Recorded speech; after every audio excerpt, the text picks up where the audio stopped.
Titi Kamal ingin tambah momongan anak cewek, Christian Sugiono sebut sudah ramai. Titi Kamal punya keinginan hamil lagi anak perempuan, tetapi sang suami, Christian Sugiono sudah merasa cukup dengan 2 buah hati.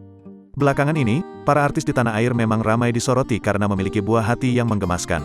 Rupanya, kegemasan anak-anak tersebut mampu membuat Titi Kamal ingin memiliki momongan lagi.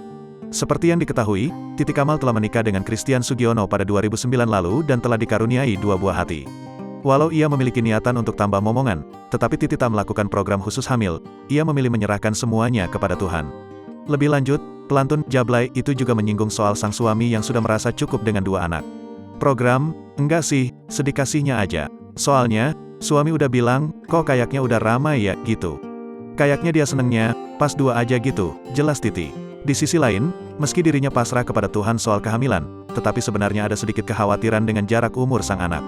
Sedikasinya aja deh, soalnya kan udah agak jauh ya sama Kai. Kai kan udah 4 tahun kan, paparnya. Kendati demikian, Titi yang sudah memiliki 2 anak laki-laki, sebenarnya kalau dipercaya hamil lagi, ia ingin anak perempuan. Sebab, ia ingin mendandani sang buah hati dengan pernak-pernik perempuan yang identik dengan warna merah muda.